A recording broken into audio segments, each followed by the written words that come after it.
para que se forme una regla? Sí, podemos llamarlo dos condiciones. O sea, a ver, déjame pensar. Vos lo que estás diciendo es, ¿podría decir que para que haya una regla necesariamente tienen que estar estos dos elementos? ¿Esto es lo que me preguntás, Exactamente. Tini? Sí. ¿Sí? Bueno, te digo que sí, es correcto. Es Ah, correcto. ok. O sea, estos dos elementos presentes en las reglas son a su vez, como diría Trinidad, las condiciones que me permiten reconocerla. ¿Sí? O sea, frente a la regla yo voy a advertir ese elemento externo y ese elemento interno. Fíjense que yo les hablé de aspecto interno y aspecto externo de la regla. Y acá, aunque me vaya un poquito de tema, es interesante pensar esto de la mano de Hart. Porque lo que él está diciendo es que nosotros podemos jugar distintos juegos a la hora de hacer teoría. Pensemos que queremos hacer teoría del derecho. Kelsen, por ejemplo, Kelsen pensó una teoría del derecho aplicable a cualquier sistema jurídico. Por eso Kelsen es Kelsen.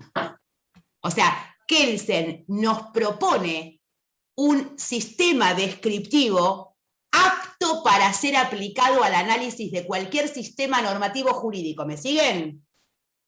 Ahora, Hart no hizo esto.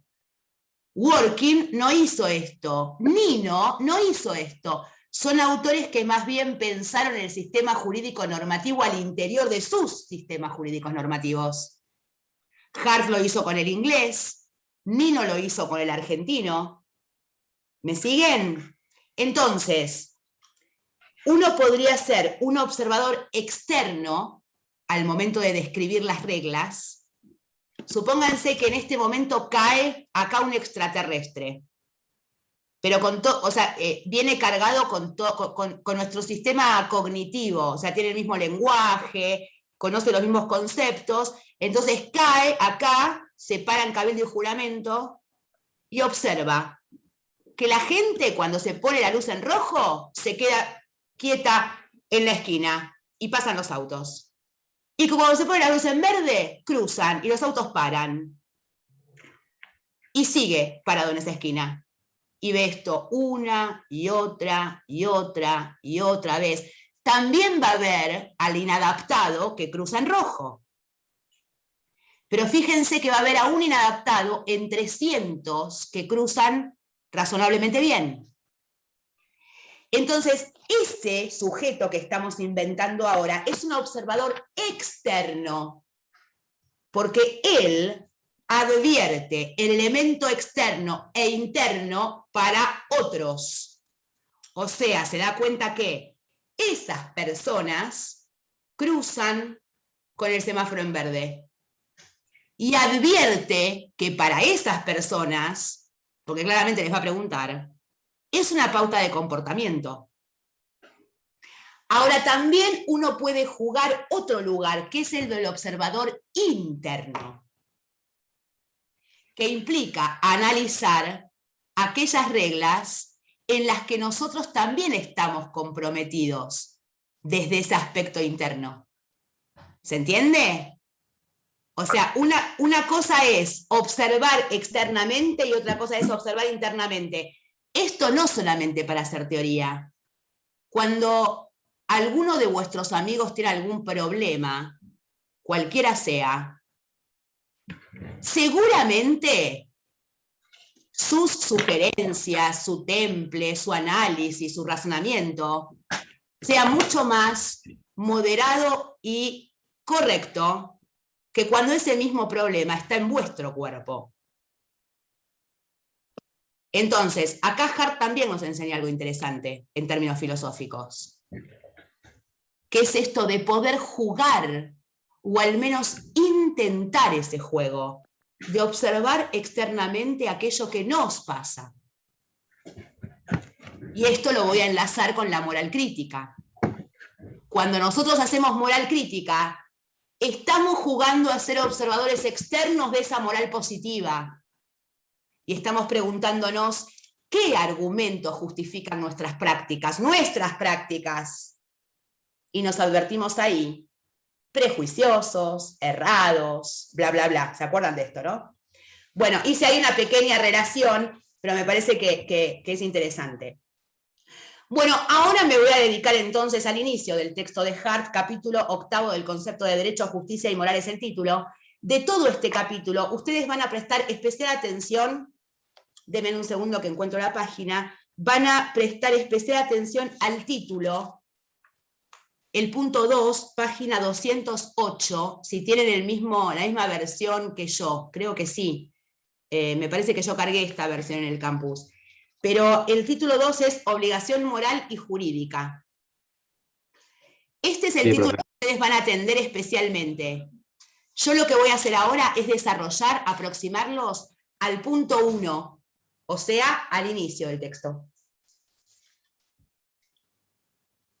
Y acá, fíjense que Hart nos está diciendo algo como, bueno, el positivismo consiguió algo bastante interesante a los ojos del resto, o sea, el positivismo se sofisticó o se clarificó,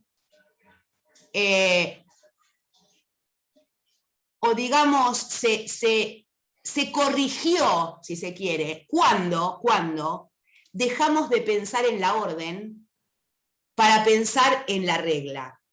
Y acá otra vez les pido que contextualicen, porque las teorías imperativistas son hijas de un tiempo. Un tiempo que no es el de Hart, que fue el tiempo de Austin. Entonces Hart viene a jugar con otros, ¿no? En la filosofía, en su contemporaneidad.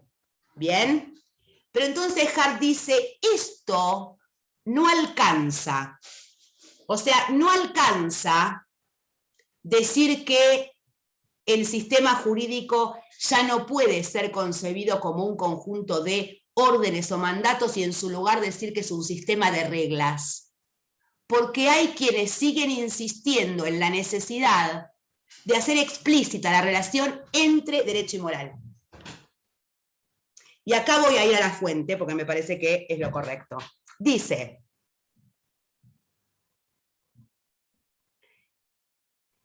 debemos examinar ahora la pretensión que en el perenne debate sobre la esencia o la naturaleza o la definición del derecho ha sido opuesta con más frecuencia a la teoría simple del imperativo que hemos considerado inadecuada.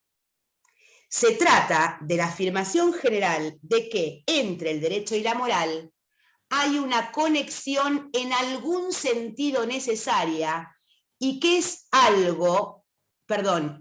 esto lo que merece ser considerado como central en cualquier intento de analizar o elucidar la noción de derecho. O sea, está volviendo al famoso debate entre naturalistas y positivistas. Y acá, yo quiero que tengan presente en la página 195 un párrafo,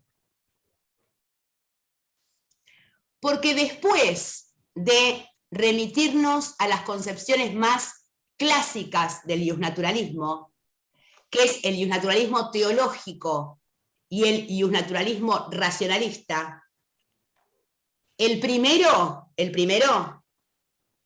se podría sintetizar en dos tesis que son las siguientes. Hay valores morales universales determinados por la divinidad, por Dios. Hay un derecho natural, que proviene de Dios, o los dioses, proviene de la divinidad. Primera tesis. Segunda, no hay derecho si la norma no se adecua a esos valores del derecho natural que provienen de Dios. Primera versión histórica del iusnaturalismo teológico, en la teoría del derecho, porque hay iusnaturalismo de otro tipo antes. En la teoría del derecho, iusnaturalismo teológico. Segunda versión del iusnaturalismo jurídico. Primera tesis. Existen valores morales universales asequibles a la razón humana, que se reconocen a partir del ejercicio de la razón. La razón nos va a llevar a ese derecho natural, racional, razonable. ¿Me siguen? Segunda tesis, nada que no acuerde con estos valores puede ser derecho. Acá tenemos dos versiones del naturalismo, porque esos valores que se promueven tienen origen divino u origen racionalista. Ahora bien, y voy al párrafo al que quiero que resalten y atiendan, página 195, voy a leerlo. Algunos conciben a la moral no como principios inmutables de conducta, descubribles por la razón, sino como expresiones de actitudes humanas frente a conductas que pueden variar de sociedad a sociedad o de individuo a individuo. Profe, Las teorías... perdón.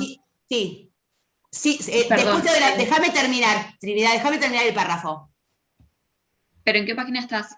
Estoy en la 195. Vuelvo. Dice, las teorías de este tipo usualmente sostienen también que el conflicto entre el derecho y las exigencias de la moral, aún las más fundamentales, no es suficiente para privar a una regla de su estatus jurídico. Voy a comentar con mis palabras esto que acabamos de leer. Lo que dice es, tenemos al iusnaturalismo clásico, teológico o racionalista. Muy bien.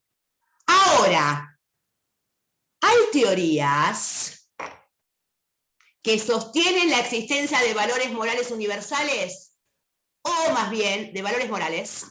Sáquenle lo universal.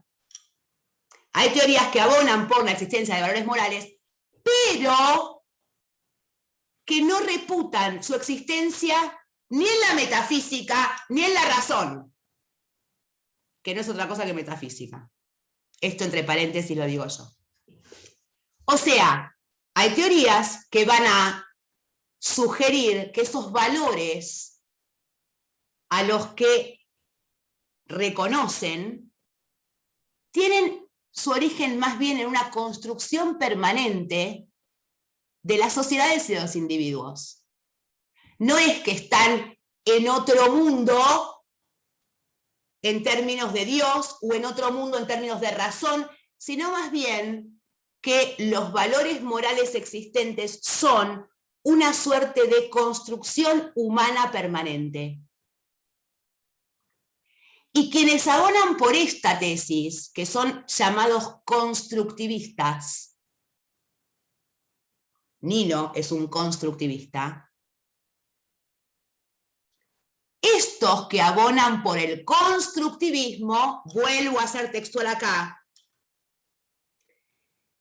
dice, las teorías de este tipo, constructivistas, usualmente sostienen también que el conflicto entre el derecho y las exigencias de la moral, aún las más fundamentales, no es suficiente para privar a una regla de su estatus jurídico.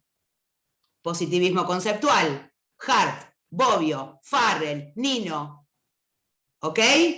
O sea, sostienen una filosofía ética determinada, existen valores morales, pero que una norma contraríe alguno de esos principios no le quita su carácter jurídico. Estamos en el positivismo conceptual.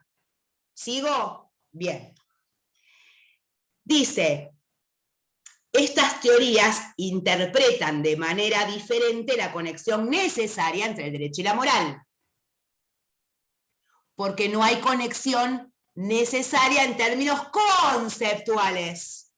Acá estamos jugando de la mano de Laporta todo el tiempo, ¿sí? De la mano de aquel último texto.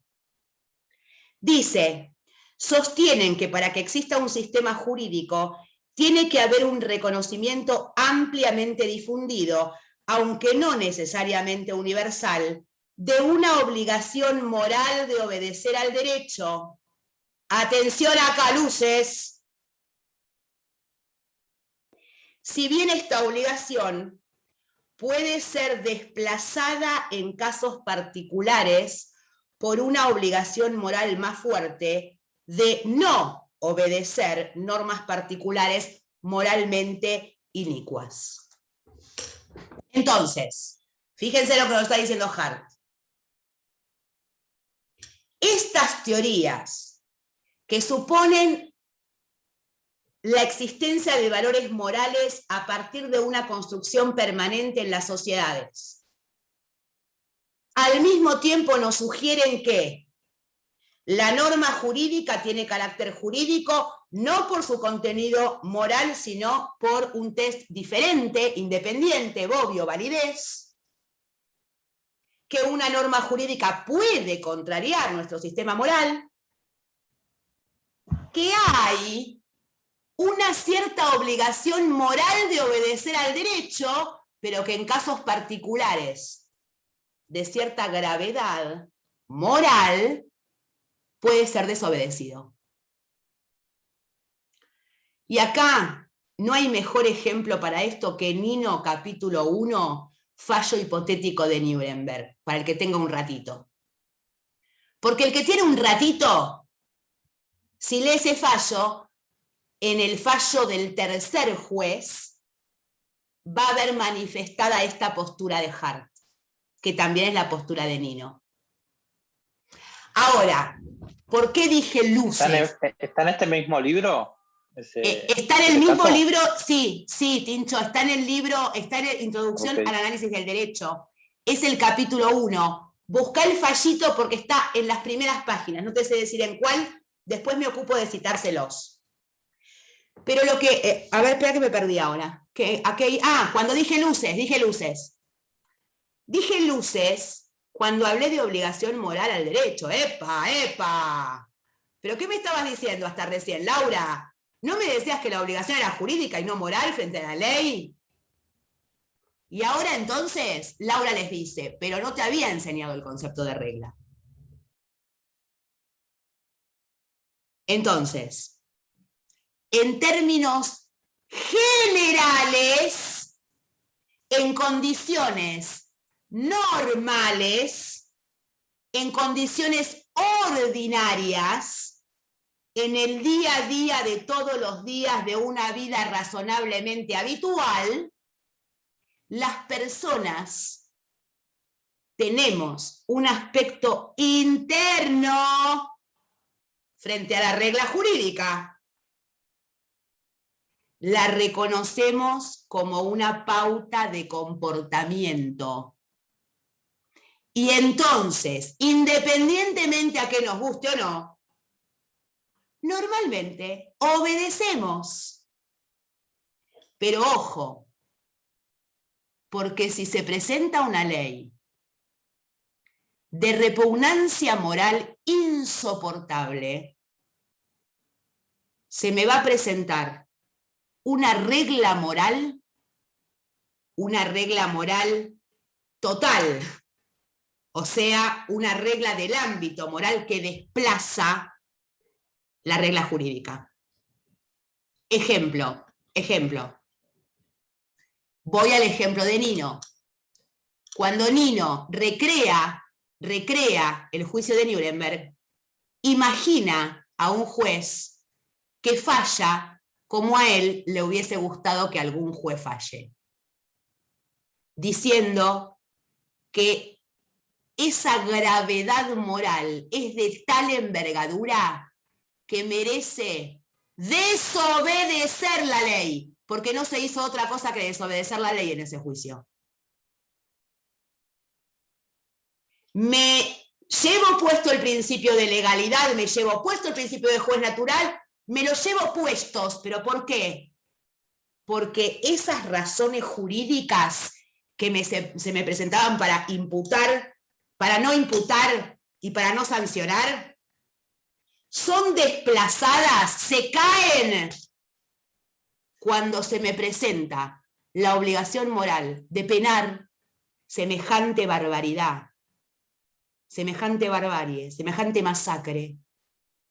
Ahora, estamos hablando de la Alemania nazi.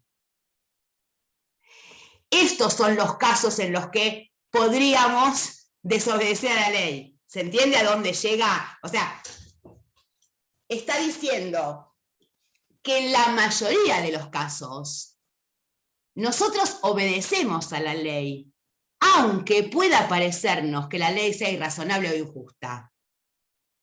Ahora, en casos de extrema gravedad, también podríamos decir, de la mano del positivista conceptual, de la mano de Hart, de la mano de Nino, que merece ser desobedecida en términos morales, o sea, apartarse de la ley por razones morales.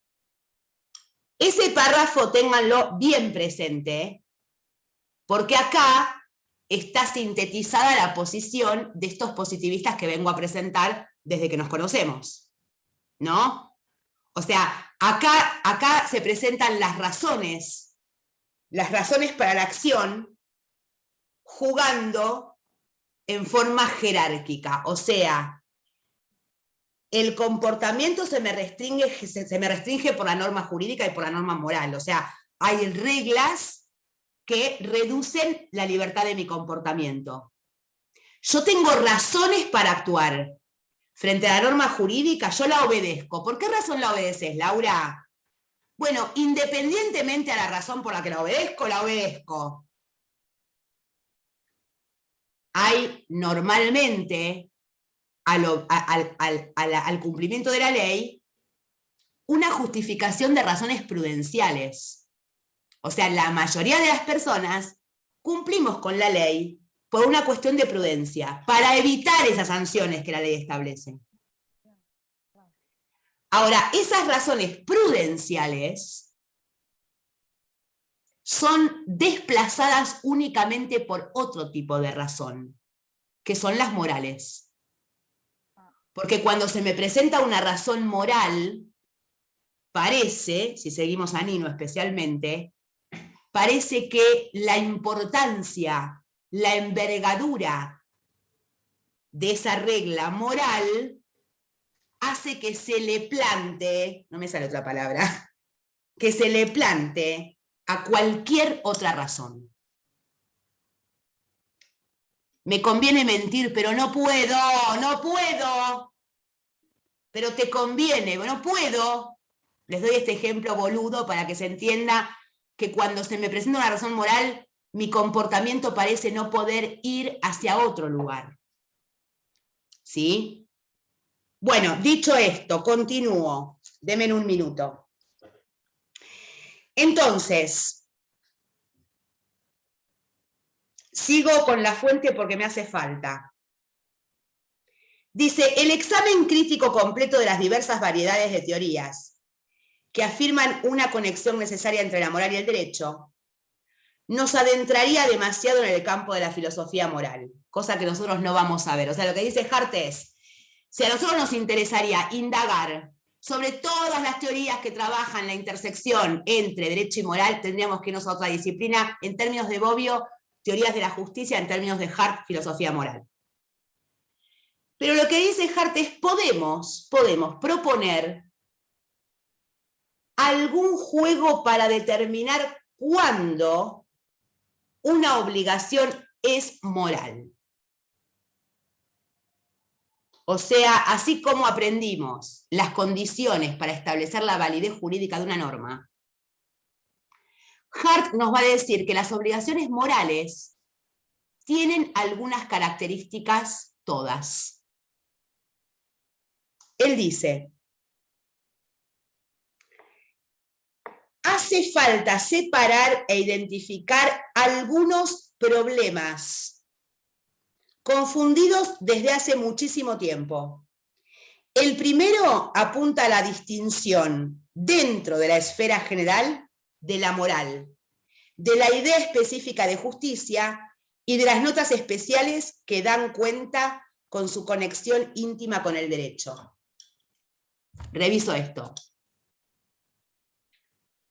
Cuando pensamos entonces en justicia, derecho, moral, derecho, obligación jurídica, obligación moral, hay algo, dice Hart, que tiene que ver con la necesidad de revisar algunas categorías como principios morales y justicia. No voy a desarrollar ahora, quédense con esto. O sea, el primer problema para poder dilucidar parece ser ubicar en el ámbito de los valores morales a la justicia como un valor particular. O sea, ¿qué estamos diciendo cuando decimos justo? Porque existen valores morales universales. O existen valores morales. O la justicia es un valor moral. Bueno, pero ¿de qué se trata? Porque resulta ser que el mundo de los valores no se agota en la justicia. O sea, la justicia es uno de los tantos valores, ¿no? Y parece que el derecho tiene una conexión inmediata con el valor justicia. Esto ya lo hablamos también. Se supone que el derecho se presenta en pos de justicia. Está jugando inmediatamente, permanentemente con ese valor. Segundo problema. El segundo se refiere a las características que distinguen las reglas y principios morales, no solo de las reglas jurídicas, sino de todas las otras formas de reglas morales o criterios de conducta. Y acá Hart va a desarrollar con más amplitud y más prolijidad lo que yo vengo queriendo señalar hoy cuando pensamos en estas, digamos, en estas diferencias que hay entre en la envergadura de las razones para actuar, ¿no? O sea, Hart va a decir, las razones morales, las obligaciones morales, las normas morales, están dotadas de ciertas características que no solamente las van a diferenciar de las reglas jurídicas, sino que las van a diferenciar de todo tipo de reglas. ¿Sí? Bueno, así ¿se entiende esto hasta el momento? ¿Seguro? ¿Sí? Acá, Tincho, ¿seguro? ¿Me siguen? Bueno, se me está haciendo un poco complicado por el tema de que yo no les pasé los textos que íbamos a trabajar, pero por supuesto que yo no podría exigir lectura hoy de esto. Pero entonces me cuesta saber si me están siguiendo porque no hay lectura previa. Si me están siguiendo sin lectura previa, maravilloso. Lo que sí les pido otra vez es que por favor, sean buenos con mamá Laura y lean esas páginas de Nino que les cité, y a Hart lo van a leer, denme un segundo.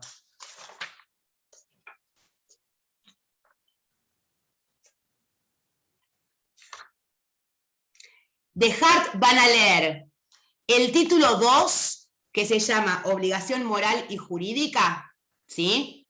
Yo tengo la página 208, no sé si ustedes comparten la página conmigo. Sí, profe, es la 208. ¿Sí? Bueno, denme un segundo. Van a leer de la 208 era, ¿no? De la 208 hasta la 215. Esto lo vamos a poner en común el día lunes. ¿Sí? Las páginas de Nino y estas páginas de Hart. Yo antes del lunes voy a proponer una guía de lectura para esto. Cosa de que. Y con respecto a la primera parte, el que tenga ganas y al que le esté empezando a gustar la teoría del derecho, ojalá sea alguno, yo lo invito a que lea la primera parte del capítulo. ¿Sí? Es lo que yo estoy tratando de desarrollar en este inicio y no terminé, veo el tiempo y estoy queriendo ver si puedo seguir con algo y creo que sí. Creo que, digamos, lo que me gustaría o sea, con lo que me gustaría que una idea quede dando vueltas, que es la siguiente. Hay un problema que todos van a comprender porque ya lo hemos visto, que tiene que ver con definir justicia, ¿no? O sea, si yo les dijera a ustedes, ¿qué es algo justo? Bueno, acá Hart nos pone algunos ejemplos que me parece que son bastante interesantes para pensar. Lo dejo para ustedes, esto está en la primera parte, en lo que estoy recorriendo yo. Pero, ¿por qué no me extiendo ahora por el tiempo? Porque quiero cerrar un poquito la idea con la que quiero que se vayan. Pero lo que él dice es, a partir de esos ejemplos a los que nos invita, él dice, parece que cuando hablamos de justicia, estamos hablando de algo que se acerca a la equidad. A lo equitativo, cuando hablamos de equidad, equitativo, estamos hablando de proporcional, de igualdad, ¿no? Hay una suerte de afirmación inconfrontable que diría, bueno, en realidad todos los casos iguales deben ser entendidos iguales y los casos diferentes en forma diferente. No puedo entender las cosas de una misma manera. Tengo que entender las cosas a la luz de sus características, ¿no? O sea, tratemos a los iguales como iguales. El principio de igualdad. Ahora, esto no es tan sencillo. Y recuerden que Hart está escribiendo en el Reino Unido. O sea, Hart está situado en un sistema anglosajón, cuya fuente es la jurisprudencia. Recuerden que la fuente primera del sistema anglosajón es el precedente. Y el precedente es aquel caso de toda la jurisprudencia que se presta a una interpretación analógica con el presente. ¿Qué significa esto? Yo soy jueza. Me cayó el caso. Bueno, es muy parecido al que resolví ayer. ¿Qué hago? Aplico la misma ley con la misma sentencia. Porque son igualitos casi, mirá. Son iguales, nunca son iguales los casos, porque hay personajes diferentes. Pero el conflicto puede ser muy parecido. Entonces, la analogía, cosa que hacen los jueces permanentemente, tiene que ver con esto. Con pensar en los supuestos de hecho, en las características de los casos, hay ciertas similitudes tan importantes que la solución del anterior se aplica al actual. ¿Me siguen? Esto es una operación de analogía. En el sistema anglosajón, la fuente primera es el precedente, y el precedente es el caso que el juez va a traer para manifestar la sentencia analógica. O sea, digo esto porque ayer en este dije esto.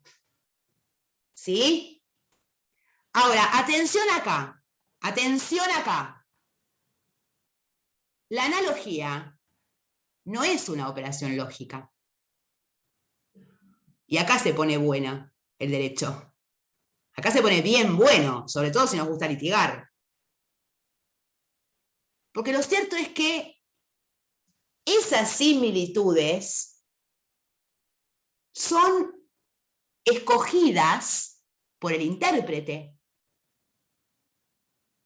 O sea, para yo aplicar a este caso en particular la sentencia de ayer, tengo que poder explicarle al interlocutor que las características de este caso son idénticas o muy similares a las de ayer. Y esto no es algo que se infiera en términos deductivos. Esto no se propone como un razonamiento lógico. Esto es una operación de discriminación, en los mejores términos. O sea, es el intérprete el que elige, el que escoge, el que advierte y propone la operación de similitud. Ahora, jueguen a ser abogados. Si ustedes están frente a la amenaza de una sentencia que pueden prever por analogía, vuestro trabajo, ¿saben cuál va a ser? Rompernos la cabeza hasta que se nos parta de dolor, hasta que nos salga humo y encontrar esa característica distinta que hace que esa analogía se caiga. ¿Se puede siempre? No. No, pero a veces sí. Lo que quiero decir es que hay acá un ejercicio interpretativo. No hay un razonamiento deductivo. ¿Me siguen con esto? Entonces, lo primero que nos va a decir Hart es que si bien estaríamos de acuerdo en corresponder al concepto justicia con el concepto equidad y al concepto equidad con esta igualdad en el trato, no es tan sencillo a veces advertir esta igualdad. Y otra vez acá los invito a pensar en la vaguedad, ¿no? En la textura abierta, en esas dificultades que habíamos planteado en nuestra primera parte a la hora de pensar la aplicación de la ley, o del derecho, o del precedente, lo que sea. Nos queda 1 minuto 34 y no me voy a extender más. Quiero que se vayan con esta idea porque esto está en la primera parte. El que tenga ganas, va a llover el fin de semana, así que el fin de semana se va a prestar para la lectura, así que el que se acuerde de Laura, tenga ganas de ser un alumno ejemplar, se lee las páginas obligatorias que les di y se adelantan y le dan una leidita al primer capítulo que yo voy a terminar de desarrollar el día lunes. Bueno, niños, niñas, niñes, que tengan una muy linda noche. Nos vemos el día lunes. Y voy a hacer todo lo posible porque cada uno tenga el día lunes su nota. Que de hecho espero que hayan sido muy buenas. Espero. Bueno, ¿algún comentario antes de irnos? Se nos va a cortar en cualquier momento. ¿No? Dijo que iba a mandar una guía, ¿la va a mandar este Voy a hacer o lo la posible vamos- por mandarla entre hoy y mañana, seguramente durante el fin de semana. Perfecto. Bueno, que tengan muy Bárbaro, linda noche y gracias. gracias por su presencia, chicos. Gracias. Buenas noches, profe. A todos. Chau. Hasta profe. Hasta Buenas luego. noches. Buenas noches.